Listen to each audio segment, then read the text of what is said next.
I got one from Kevin and Berea, too. Okay, go ahead. Good morning, fellas. How are you guys this morning?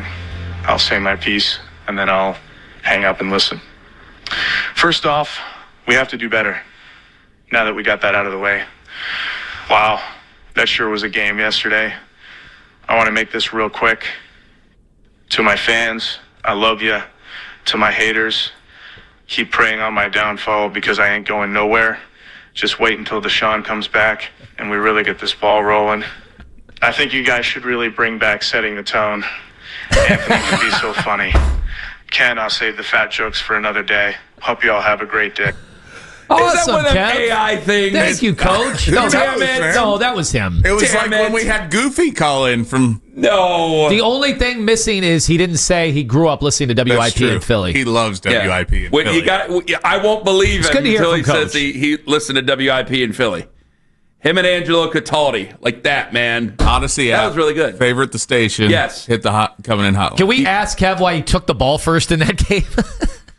There was a reason for it, and I forget. There was actually a reason for it, yeah. I forget what the hell it was. I think he was asked. I forget. There was a reason. I remember hearing in the postgame. I don't know. I was starting to get drunk by then, so we'll get that figured out. All right, Dillon Gabriel in the game.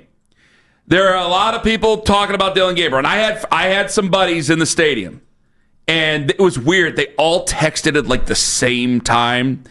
And they weren't sitting in your sections, Anthony. These are actual hard Browns fans here, bud. And they all texted like the same time. Like when they got up 24-6, it was we gotta let Dillon throw. We gotta let Dillon throw. He's got to get him. Like a couple people mentioned him to Jerry Jeudy, get them on the same page. From yesterday? Yesterday. I swear to on my kids, man. Are these football guys? These are football fans. They're football fans. They're not like me. They're not like you. They but don't they're sound like football fans. guys. They're not football guys, but they're football guys fans. knew that the last thing you wanted to do in that game Football is guys know the only way you're going to lose that game is to have Dillon Gabriel throw the ball. Yes. Speaking of football guys. In fact, football guys would have just exclusively lined up in the Wildcat and taken Dillon Gabriel off the field. I was complimented on Saturday as a football guy. Just going to leave that there. We got other things we had to do. How'd it turn out? Didn't go our way, but still, it was a hell of a lot better than it could have been. You do what you can with what you have. You get them from point A to point B as best you can, and you let the chips fall where they may. And that's exactly what Kevin Stefanski did with Dillon Gabriel. Damn it, that's the way to get us back on track. You see that? That's why you're you. Yeah, I'm looking. They were up. I tweeted it out at the time because it was eerily similar to one of the Mid-American Conference games yesterday over the weekend. 24-6, they had the lead, and Dillon Gabriel was 5 of 7 for 55 yards. Was that during or after? That was after the pick six. Yes, after Tyson Campbell picks. Yeah. So he had just thrown 7 passes for 55 yards. They were not going to let Dillon Gabriel lose that game for him. Take it home. This is what I want to ask people. Was Dillon Gabriel good, bad, or just right? 216-474-0092. I thought he was just right. Because I was happy with the game plan that Kevin Stefanski laid out. I was satisfied with it. I was relieved, actually. It was a common sense game plan. It's raining. Weather's lousy. It was supposed to be windy. It was a little less windy than it was. It was still windy.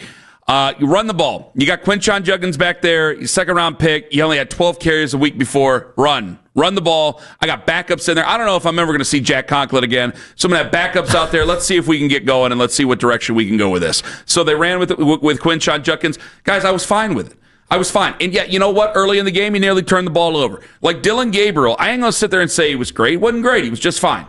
He was just fine, and I'm perfectly fine with that as of right now. I think if you would have thrown the ball all over the field, that would have been irresponsible. You'd have more hell over it than a little bit. You're up 24-6. It would have looked like Tua. And before I started bragging about football guys, Owen and I are football guys. To a degree, you're a football guy. You soon will be if Mason, does what's right. I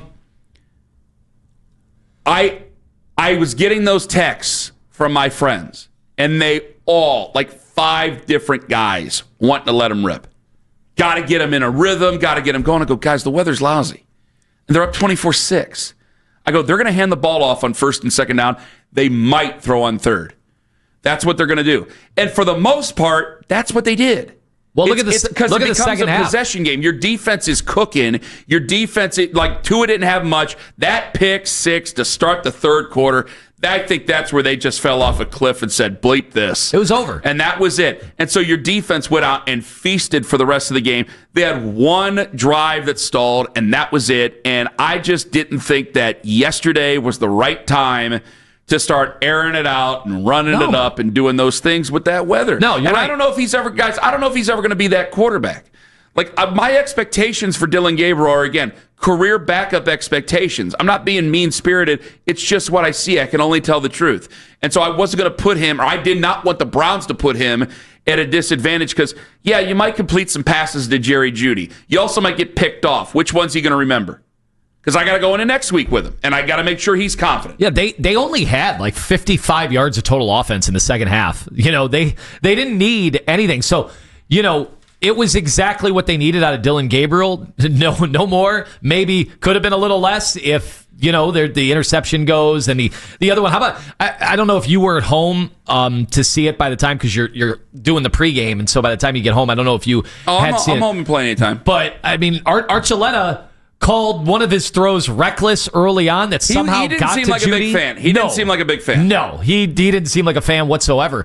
But the whole goal was to avoid it looking like Tua, where you need to throw the football. You're already down, and then you can't do it. You don't have Tyreek Hill to, you know, do all the stuff that made Mike McDaniel, you know, God, he was a media darling when it all started, because they were doing all these really cool things and concepts, but all that goes out the window in that weather. Yeah. And then when you don't have Tyreek Hill to begin with, that's the only shot Tua has, is to have Tyreek Hill on the field. So how did you see it? I said he was just fine. Did you see him good, bad, or just right? It was just right, because had they have needed him to do more, then I think it probably would have been bad.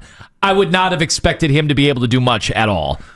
But I got spirit from it because I'm going, I thought we were watching the end of Tua Tagovailoa yesterday. Yeah. Oh, yeah. As far as a serious quarterback, as far as the Dolphins wanting him to be their future, I really think we saw the bitter end. I mean, you saw the Browns celebrating. You saw Browns fans celebrating. My dad's a Dolphins fan. He was absolutely disgusted, disheartened by the performance. There was a lot of people there who I did see in the green and orange who were just done with this whole thing. And then there are some listeners down that we have there in Miami, and God bless them, where they were like, well, we're just closer to Fernando Mendoza. I go, well, congratulations. I wanted to win this game. We won this game. If Fernando Mendoza goes out there and he ends up being a great quarterback, finally you'll have one for the first time really since Dan Marino, and that would be great. I love my old man. It'd be great for him to see it. But I'm worried about my situation here where we do have these QBs. I don't know if Dillon Gabriel, I don't know how many more games Dillon Gabriel is going to start, because you're a 7-point underdog coming up this Sunday. But you still had to get through the game and do the very best to take care of him. And I thought that Kevin Stefanski took care of Dillon Gabriel as best he could yesterday. Yesterday turned into a mess for Tua Tagovailoa, an absolute disaster. It could have been as bad for Dillon Gabriel. And they didn't allow it, and I was perfectly fine with it. 216-474-0092. Eric and Perry, you're first up on the Fan. Yellow. Dude, they couldn't have played it any better. They set them up perfect. You can't sit here and just air out the ball when it's downpouring rain. I was there for the whole entire thing yesterday. It was awesome. Me and my kid and my wife, it was great. Just watching the whole fan base and everything, it was nuts. But you can't just go in there, like you said, second half and just start airing out the ball. And we could have lost the game if we started doing that. Yeah, when they were up 24-6, I think a lot of people wanted to pour it on. I think, and by the way, I don't blame those people. I think they had a lot of frustrations they want to get out. And I think they wanted to see their team go out there and really stick it to another team. And I understand. And I was one of those guys. But when we went into the second half and Tyson had that pick six, you should have seen the stadium, dude. It was insane. Eric, thank you very much for the call. It was a wonderful defensive performance. A wonderful defensive performance. I thought, but when it comes back to Dillon Gabriel, I think a lot of people are excited about the defense, more excited about the defense than it is Dillon. That's why I'm like, hey, he was just right. He didn't turn the ball over, didn't do anything crazy with it, except, I mean, I know he almost had a couple of turnovers, and I know the haters out there say, well, he's almost done this, he's almost done that, he's almost done. Yeah, guys, I get it. And I think eventually, a guy like that, if you expose him for long enough, I hate to say it, I think he's eventually going to get brought to justice. That's why when we were doing the schedule game, that's part of the reason I'm a little bit concerned about going nuts over there.